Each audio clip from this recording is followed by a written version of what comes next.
Hello friends, welcome back to my channel LearnMath. আজি আমি আলোচনা কৰিম অসমীয়া সাহিত্য চয়নিকা ক্লাছ 10 ৰ আছামিজ চেপ্টাৰ আছামিজ সাবজেক্টৰ তোমালোকৰ যেটো 11th chapter 11th number chapter আছে এই চেপ্টাৰটো অৰণ্য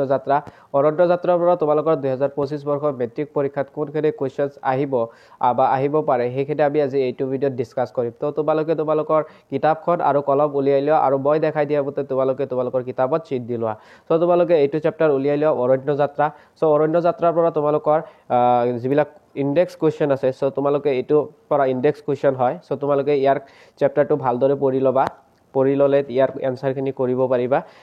তাৰ পিছত তোমালোকে ইয়াৰ যিবিলাক অনুশীলনী কোৱেশ্চন আছে এইবোৰ বাহিৰ কৰি লোৱা সো ইয়াৰ পৰা তোমালোকৰ 2025 বৰ্ষৰ মেট্ৰিক পৰীক্ষাত কোনখিনি কোৱেশ্চনছ আহিব দেখাই দি আছো তোমালোকে ক নম্বৰ কোৱেশ্চনছ যেটো আছে হেতু চাবা বিদ্যালয়ৰ অষ্টম আৰু নৱম শ্ৰেণীৰ শিক্ষাৰ্থীসকলক কোনখন অৰণ্যলৈ নিয়াৰ সিদ্ধান্ত লৈছিল কাজিৰঙা আমি জানো টু এনসাৰ হয় সো তাৰ পিছত খ পল আৰু পাহি কোন শ্ৰেণীত পৰে অষ্টম আৰু নৱম এবিলাক তোমালোকে কোৱেশ্চনছৰ এনসাৰ বিলাক জানি থবা তাৰ পিছত তোমালোকে গটো চাবা পলে কোনবোৰ কাম ছোৱালীৰ বুলি পাহিক কৈছিল এই কোৱেশ্চনটো চাবা ঘটো চাবা লৰ্ড কাৰ্জন কোন তাৰ পিছত দুই নম্বৰটো চাবা লৰা ছোৱালীৰ কামৰ পাৰ্থক্য দেখি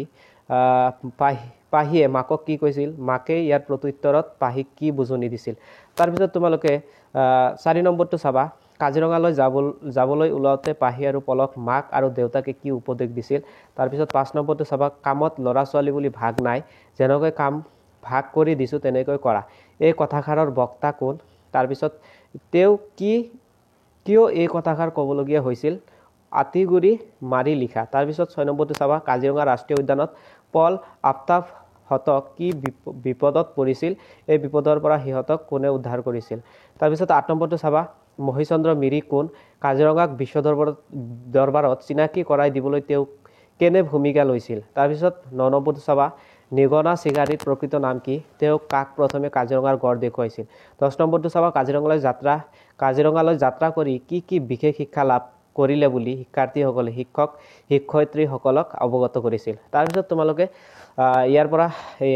আৰু ইম্পৰ্টেন্ট নাই এখিনি কোৱেশ্চনে তোমালোকে চাবা ইয়াৰ পৰা তোমালোকৰ 2025 বৰ্ষৰ মেট্ৰিক পৰীক্ষাত কমন পৰিব তোমালোকে চেনেলটো নতুন হৈ থাকিলে চেনেলটো সাবস্ক্ৰাইব কৰি দিবা আৰু ভিডিওটো ভাল লাগিলে ভিডিওটোত এটা লাইক কৰি দিবা সো পিছত লগ পাম আমি নতুন এটা ভিডিওত